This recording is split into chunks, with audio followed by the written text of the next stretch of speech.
نو د قیامت ورځ د په پاکستان تختې دیم نشي او خلاصې دیم نشي.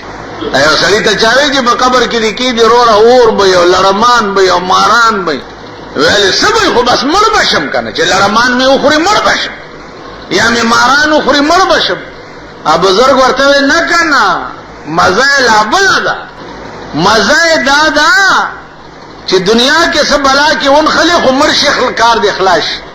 مزه دا ده چې په قبر کې به ما لا يموت فيها ولا يحيى نه بمره او نه بجوندې ټینګې دي شي مرګ بم نه کړ مرشي خو خلاص وکړ. نو ما لا يموت فيها ولا يحيى نه بمره او نه بجوندې ټینګې دي شي او نه بده د تخت لاري.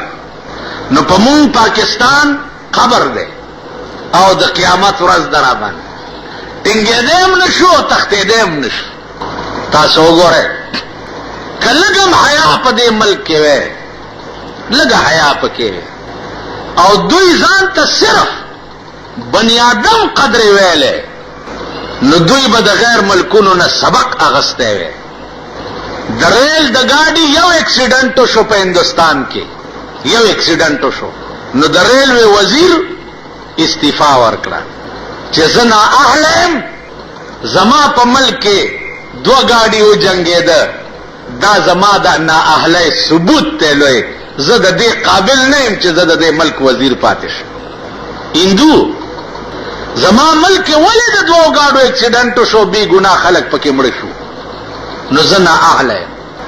نن کدو کې انسانیت و او د انسان درد پړ کې و نو د کراچۍ او د سند په حالاتو بدا حکومت باقی پاتې شوی باقی به پاتې ورځ پکې دیر سلویخ پنزوس دیر سلویخ پنزوس دیر سلویخ پنزوس ورځ پکې مري. پرونم پکې 33 کسان مړ دي او 55 زخمیان. نن ورځ تماشا کاوه چې بیګاله به پته لګي تر بیګا پورې ورځ په درجنونو مړ کیږي او د دوی حال وګوره. په دومره منوري چې افسوس ته داولي په دومره نن ستا ملک د دلی راجا ده وای دلی کا راجا مویا کوئی رونے والا نہیں. د دلی راجا مړ دې څوک په جړا والا نشي. نن په پاکستان هیڅوک جړا والا نشي. ټول په خپل مزو کې مستی ټول سړی یو سړی حرام خوړ چا ورته آخرت هغه ول آخرت کی خبر ہے کس کو یا تو آرام سے گزرتی. هغه دنیا نه څوک راغلی دی دلته په آرام عیش معاش کی دلته یو بزرګو هغه ته بچاوي سال دی خال دی شراب کباب ملاویږي عیش معاش ته منځو کا چرته نماز پڑھو آرام کھاتے ہو نماز پڑھو پردو خزو کو دیکھتے ہو نماز پڑھو تمام آرام توبونه ویل پتا کی دی او نماز پڑھو دا منځونه ویل زوکم دا رښتیا دی آرام شپه ورځ زمون غذا ګرځېدلې زمون تاسو زه څه ګرموم به رحمان بابا خبره ده وای نوم داستا د بلخ لمزان توایما نوم داستا د بلخ لمزان توایما خپن شکمی نوم واغستستا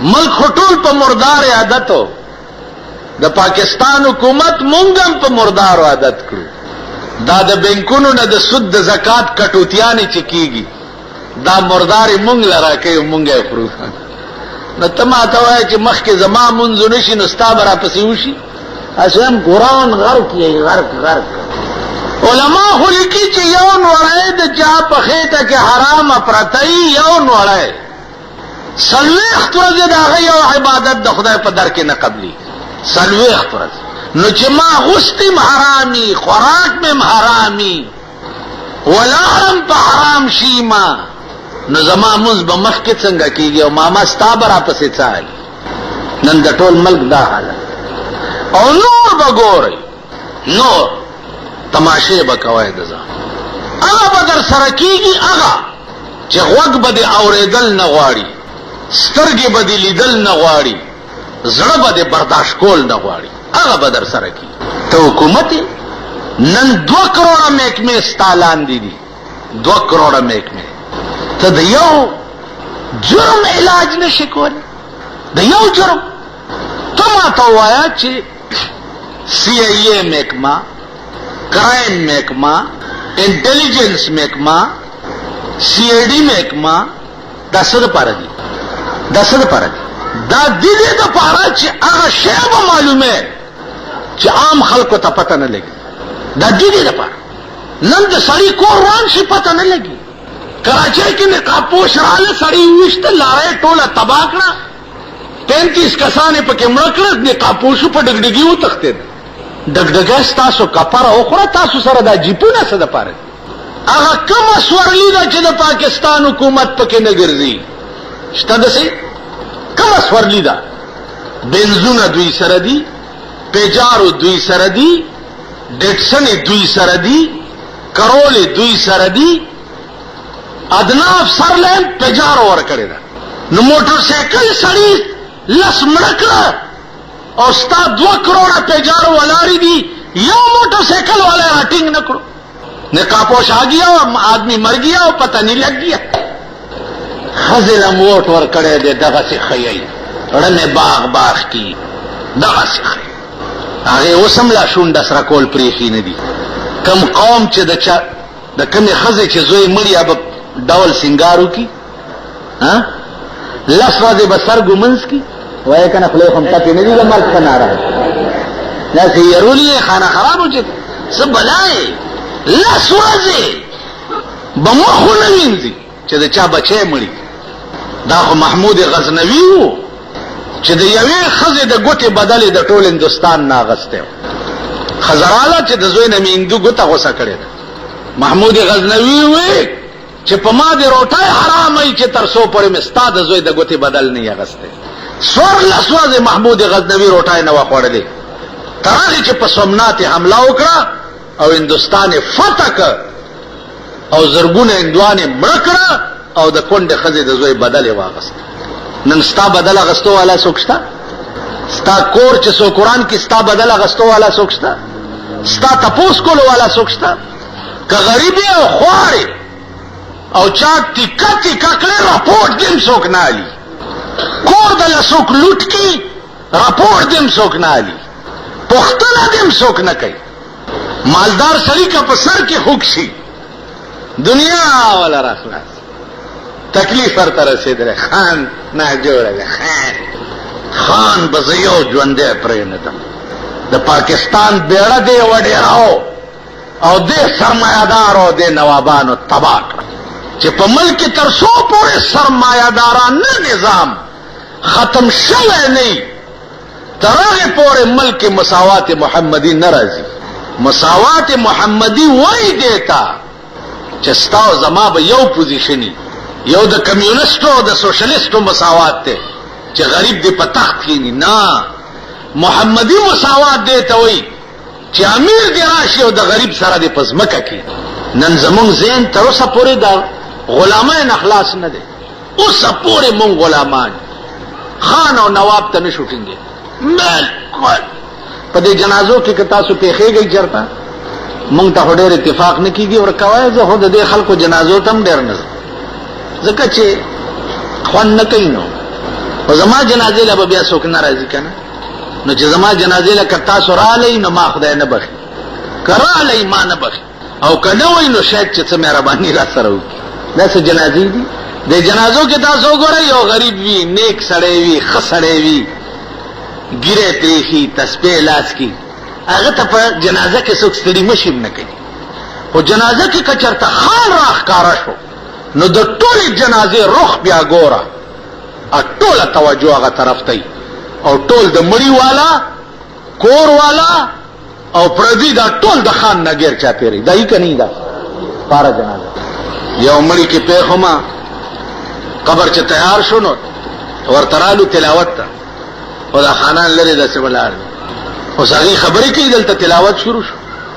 چې تلاوت یې بس کو زه را شروع شو ملو خو چې داسې مدې خوره شو با داسې خړ وګونه رانږدې شو ودرېدم. تاسو د سړي زامن نه تاسو به سبا مرداري کوي نه دا لرې ولې ولاړ وئ؟ یعنې مغه د خانه ټیم چې دی هغه په هدیره کې هم ستاسو په کونه کې وي. نه خدای هم کور وران که چې ورانم شي بیړي م غرقه شي نو ایمان مې تازه شي.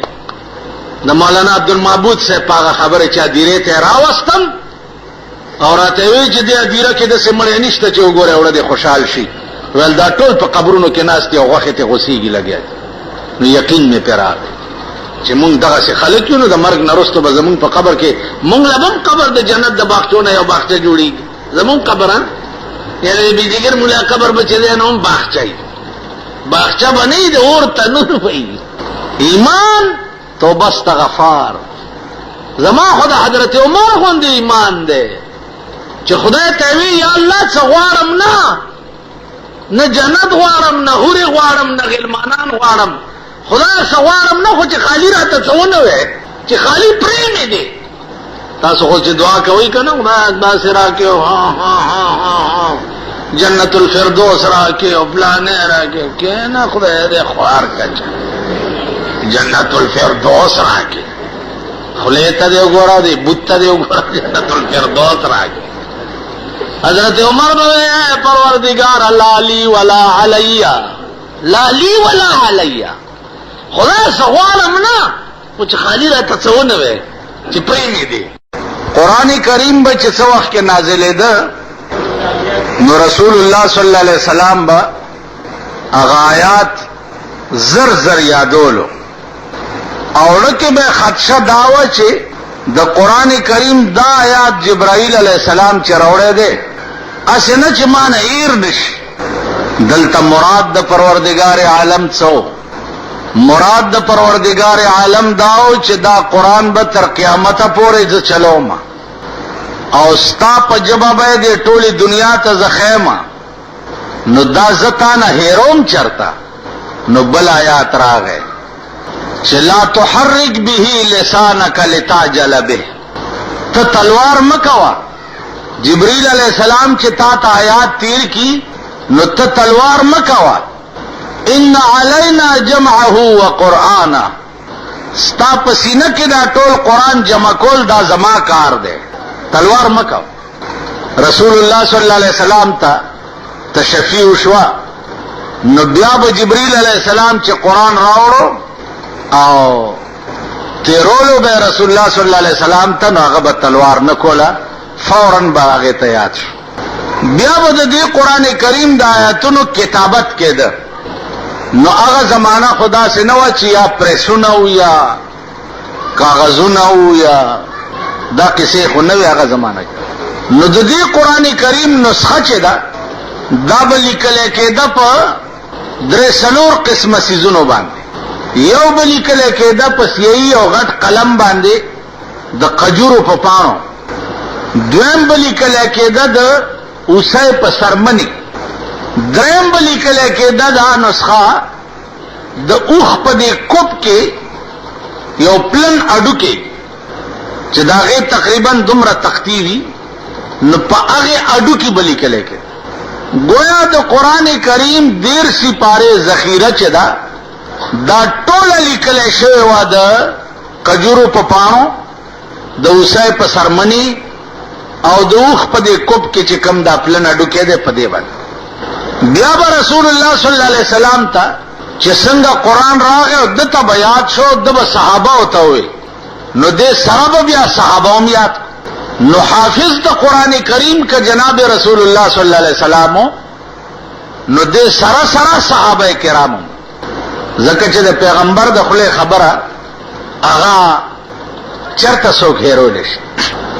اوس په دې یو ټکي ځان پوه کړئ چې خبره د چا سړي ته یاده پاتې کېږي چې ډېرې بدې شي او په سترګو یې بد لګي او خوښې نه وي د هغه خبرې چاته یادې پاتې کېږي او که نه د هغه سړي خبرې یادې سړي ته پاتې کېږي چې ډېرې خوښي. وایي که نه څوک هم خوښ کړي دي چېرته هسې په خدای قسم که په دې خبره پوهېږئ هم نه او نه دا زمونږ د زمانه کې دا شته نه چې چرته څوک می خوښ دی یا چا سره می مینه ده یا چا سره می محبت ده یا دې د پاره زه چاته لاړم چې دا می خوښ ده یا دې د پاره ګورم چې دا می خوښ ده. خو کچا لزوم مونږ وي الغرض دنیا سب مطلب پرست، الغرض دنیا سب مطلب پرست، کس نہ میں بینم کے او بے مطلب است.